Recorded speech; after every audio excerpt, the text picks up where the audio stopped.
Ladies and gentlemen, it was a awesome weekend for NFL football, unless of course you're a fan of the Seattle Seahawks or Pittsburgh Steelers. Good afternoon and welcome to the podcast. I'm Nick Drago, and oh boy, are we going to talk about Wild Card Weekend. Look at my finger guns go. We also have to talk about the NHL and of course Kyrie Irving playing. Not playing? I don't know. Stick with us, friends, because sports starts now.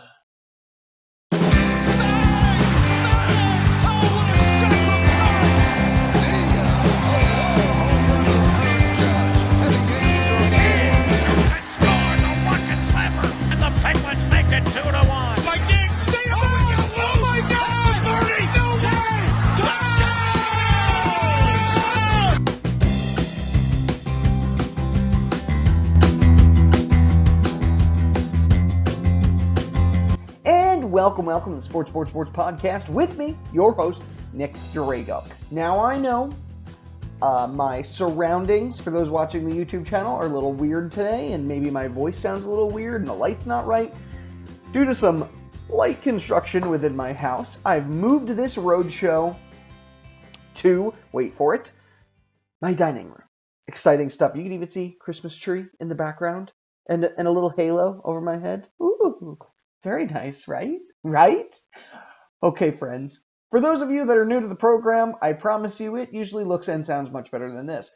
But we like to talk about all the sports news and information from the previous week and give you some insight into what's going to happen in the next week, month, year, etc.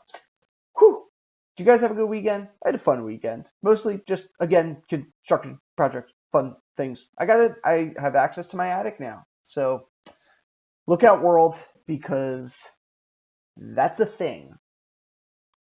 Okay, clearly you're not as excited as I am. It's fine. We're going to move on to talk about sports.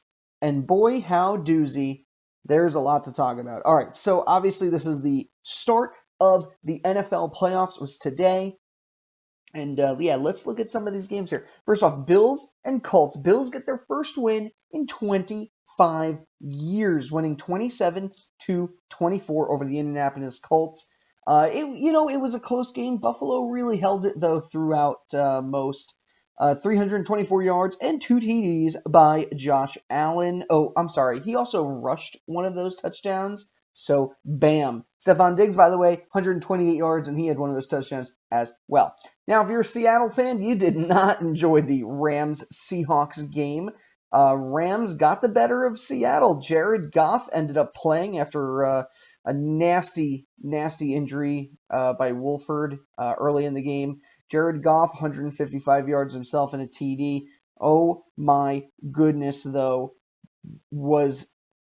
I just can't believe this game was crazy. Seattle just couldn't hold it together. Russ had only 178 yards, 11 for 27. That's not great if you're Seattle. They held with it for most, but really not their year. Not their game. Not their year. They're done. Outs. Kapootie. All right, Buccaneers got a win over the Washington football team. Washington, good job making the playoffs. You definitely shedded the Redskins curse. Now that that's no longer your name, maybe you'll be a successful franchise. Who knows? Meanwhile, the Buccaneers won 31-23. Tom Brady almost 400 yards at 43 years old, 2 TDs. The Bucs moving on to the next round. All right. Ravens, they got a win over the Titans, 20-13. Lamar Jackson over 100 yards rushing for him. And he gets his first ever playoff win. Lamar, has been he's a monster. The guy is a monster. Definitely deserves this win. Really happy for the Ravens. And honestly, it was close. It really was close in the end. It turned out Tannehill threw a pick with the remaining couple seconds left in the game, and that really just sealed the deal. Saints beat the Bears 21-9. This was a surprise to absolutely nobody. Drew Brees extends his career at least one more game as the Saints go marching on to the next round. Is that overplayed? Doesn't matter. I said it. We're moving on from it. Browns and Steelers. Actually, this game is still going on. So I teased the Steelers earlier in the game, but you know what? Maybe they could end up winning here. Listen, Pittsburgh gave up a touchdown on the very first snap. Literally botched the snap, right? Ball goes spiraling behind Roethlisberger, and guess what? After fumbling a couple times, ends up in the hands of the Cleveland Browns, scoring 14 seconds into this game. Then they followed it up with 28 more points in the first quarter. Quarter, not half. 28 in the first quarter. They were winning 28-0. Looks like the Steelers have finally scored something.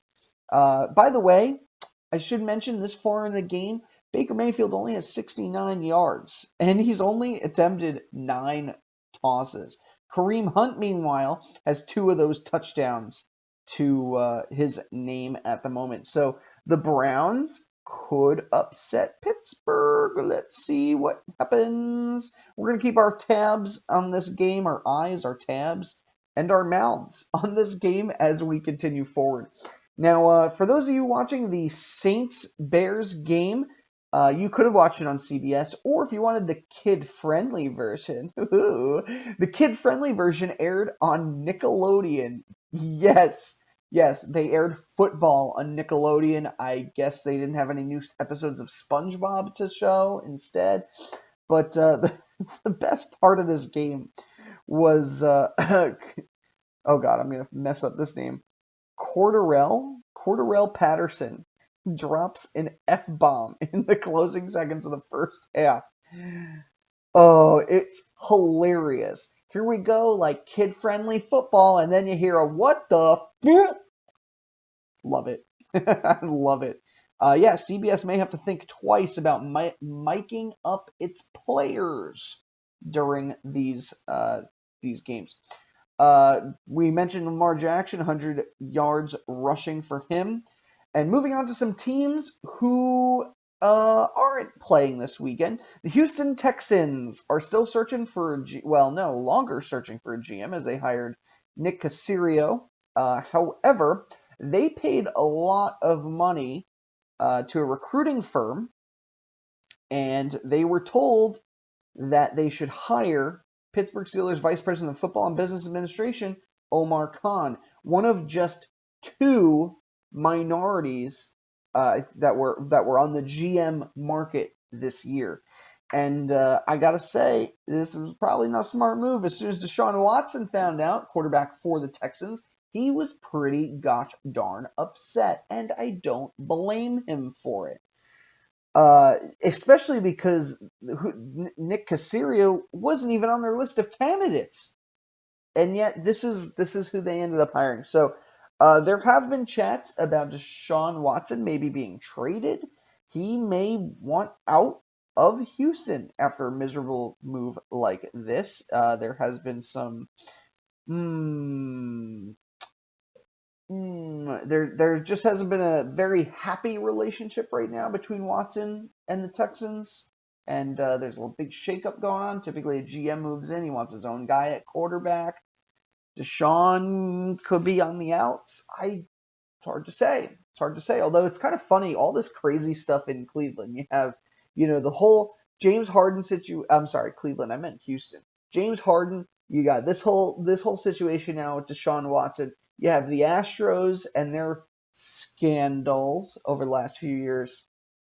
Not really the type of place you want to play ball now, is it? Oh, I'm just a Houston hater. Doug Peterson.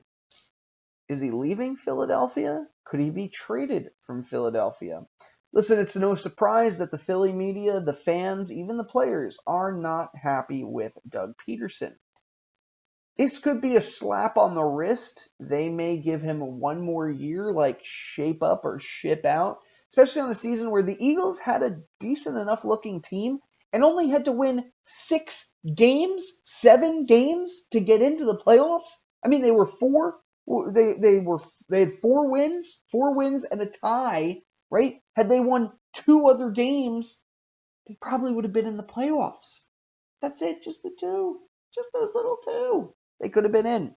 Anyhow. Actually, I'm sorry. I think that if they had won those 2 games, they would have been in. Anyway, there are rumors that they might trade Doug Peterson. And New York Jets are a big name on that list, mostly because Joe Douglas, who's the Jets GM, worked for the Patriots, was part of that Super Bowl building team. But there are a lot of teams out there looking for a coach. Jets, Jags, the Lions, the Falcons, the Chargers, and the Texans. And there's a lot of names on the market, a lot of good names on the market. I know the Jets are basically interviewing like everybody under the sun, even Marvin Lewis. That's right. Marvin Lewis. Please don't hire him. Please. That would be terrible. Absolutely terrible. All right, we can move on from football. I know we had a lot of football fun this weekend. LaMelo Ball at 19 years old, the youngest ever to record a triple-double. And before you think, wow, he's really good, hold up one second, because first off, this is like his first game where he's actually played well so far. So he's got a ways to go. The last youngest player to record a triple-double, Markelle Fultz, who, let's be honest, has had a rocky career at best. So I'm rooting for LaMelo. Got to play against his brother, Lonzo Ball, this past weekend. And maybe that's part of what encouraged him or really made him go out there and play like a baller, like a big baller brand. It's hard to say, but I like where this young kid's career is going. We'll see if there's more for the Hornets star. Okay, and if you're a fan of the Nets, you might want to turn me off. No, I'm just kidding. Listen, it's as a Knicks fan, part of me is really happy that we didn't sign Durant and Kyrie 2 years ago. Why? First off, Kevin Durant playing phenomenally. He's fantastic. The problem is he's had a COVID scare. He's not really playing well with Kyrie. Really, Kyrie, though, is the issue, right? Kyrie is refusing to play right now after the Capitol riot aftermath. Now, I'm not going to sit here and talk about the rioting. I'm not going to sit here and talk politics with you. Although, if I was, maybe I'd have a second podcast called like Politics with Nick Trico, and that is a mouthful to say, so I'm not going to say it. Sorry, friends. Anywho, Kyrie Irving refusing to play. The man's making millions of dollars just to put an orange ball in a basket. My God, just go out there and do it, right? If I didn't show up to work for 3 days and I was making millions of dollars, my ass would be fired. Doesn't matter how I feel about the Capitol riots. I would be fired. But that's the world we live in, where he can just do whatever he wants. The sad part here is that for all the money he's making, Kyrie Irving has only played, guess how many games in the last 2 years? 27. 27. And if you remember, he opted to sit out of the playoffs last year. He just didn't want to play. Just doesn't want to play.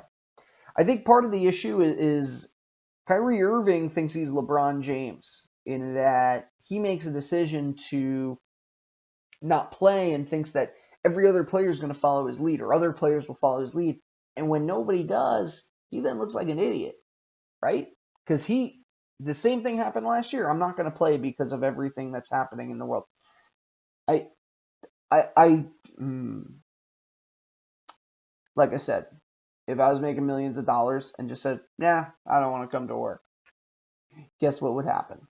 Anywho, moving on from that, Kyrie, good luck. Let's take a quick look at the Steelers-Browns game. Still no change in the score. It's almost halftime, 28-7 still. Francisco Lindor is going to New York. The Puerto Rican superstar is about to get paid.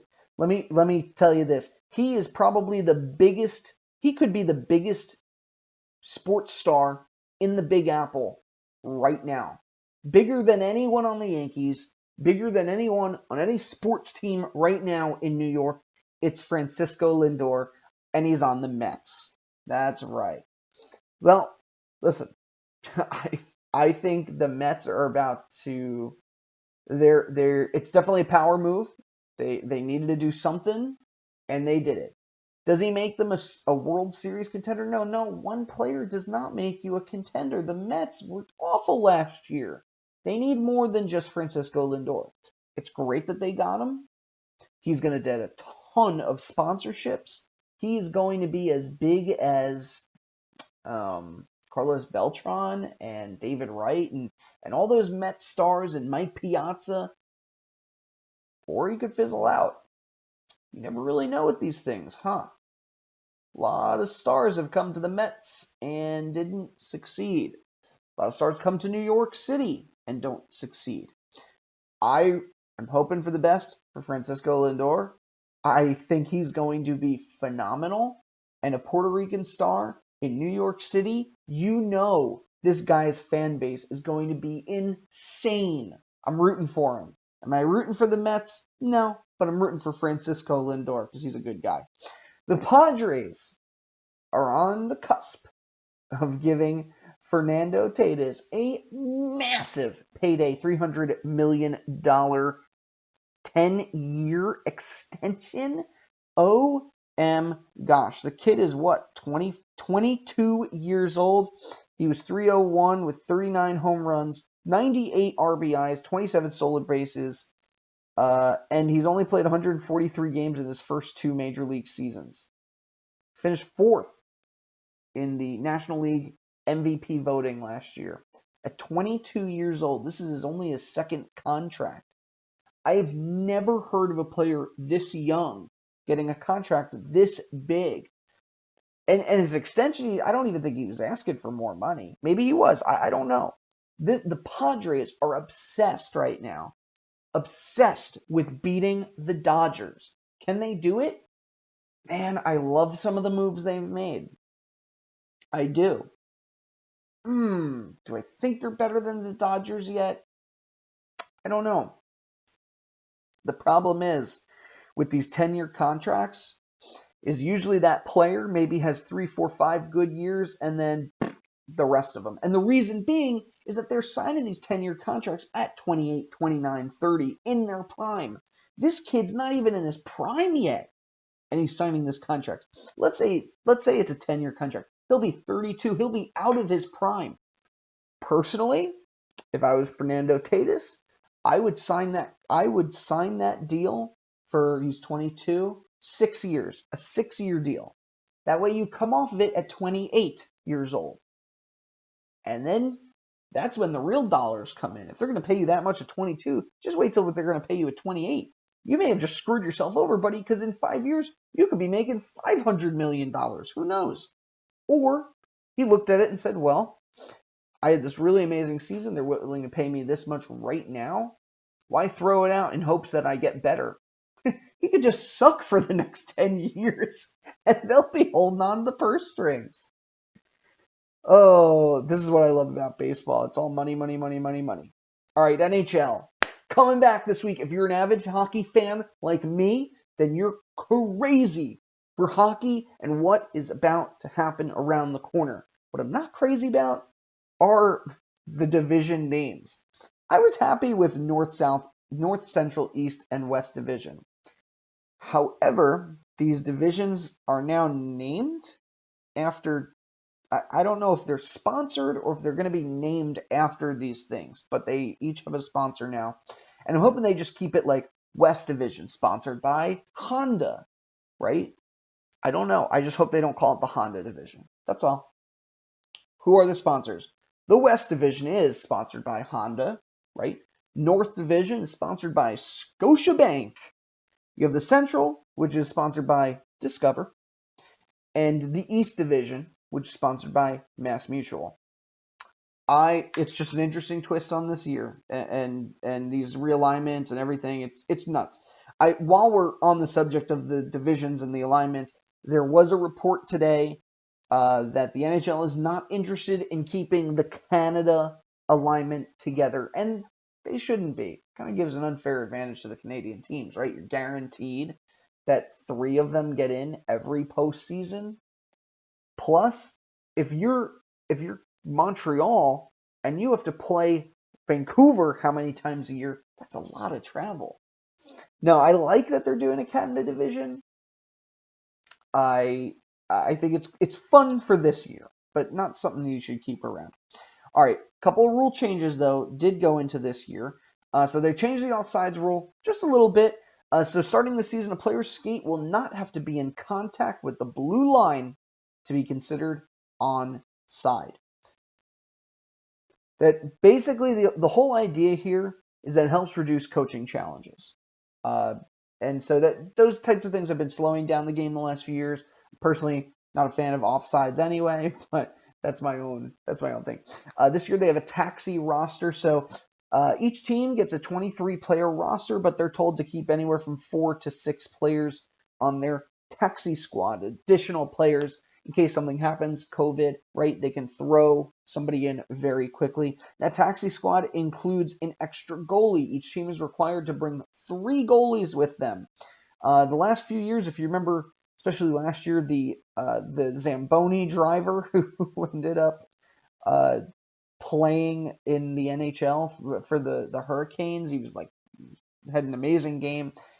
I think they're trying to cut down on things like that happening, especially if you're not going to have too many fans or crowd or other people in the stadium. Yeah, the Zamboni driver has to be there because, it's ice. It needs to be Zambonied.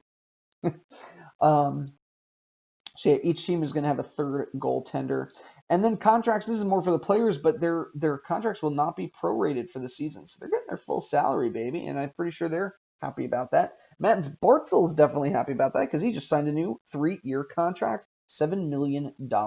Listen, there were a lot of fears among New York Islanders fans because your star player wasn't going to play. He wasn't showing up to camp, he wasn't signed. Didn't sign a contract. The Islanders were negotiating with him. There's a lot that went on here in the background, but he's there, and he's going to help the Islanders win a lot of games. And the biggest news, Corey Crawford retires, didn't play a single game for the New Jersey Devils, which is where he signed this offseason. Crawford, as you remember, won 2 Stanley Cups for the Chicago Blackhawks. Not many goalies can say they've won multiple cups. And while the Blackhawks have had a rough couple of years, Corey Crawford has been a fantastic player for the team. The writing was on the wall for him. He's not the starter there anymore. 36 years old. He's seen better days. Good on you, Corey Crawford. Congratulations on an amazing career. One last time, we're looking at the NFL scores, and the Browns are winning 35-10 at halftime. Folks, it doesn't take a genius to tell you that the Browns are probably winning this game. And that's really sad for the Steelers. Sucks. You're a Steelers fan. So, anyway, with that, I'm going to end up my show by wrapping it in a bow. So, there you go. Special thanks, as usual, to Johanna Drago. She is the content editor, logo designer, and set designer for this podcast. Of course, the song music you hear is a song called Golden Sunrise by Josh Woodward. A link to his website can be found in the show notes. Special thanks, as usual, to our social media warriors, Mary Kay, Gallery, Albert, of course, Joe Calabro, who, by the way, pointed out a spelling mistake in the name of last week's podcast, and I refuse to change it because I just refuse to change it. So take that, sports fans everywhere. I don't care how you spell Bill Belichick's name because I hate the man. Anyway, of course, we got to thank all of our other friends and family out there that listen to the show. Love having you, love listening in. And if you like what you hear, find me on SoundCloud, Twitter, YouTube, and the Facebook. Just type in Sports with Nick Drago. This is how you type on things. And you can email me directly, sports3xpodcast@gmail.com. Thank you very much, Gmail. And I think that's all the time I have. So don't forget to like, comment, share, Twitter at me, and all those funky doodad things on the Facebook internet machine that I just don't know how to use. Should I join Parler? Probably not, because there's a lot of crazies on that site, right? And I'm pretty sure if I did, even just for fun, someone's going to come knocking on my door, the feds. I don't even know. I want no part of that, friends. Anyway, it's been a pleasure joining you and speaking with you. Is this count as speaking with you? I don't really know. Love to hear from my friends and fans and family. Have a wonderful day, and caw-caw!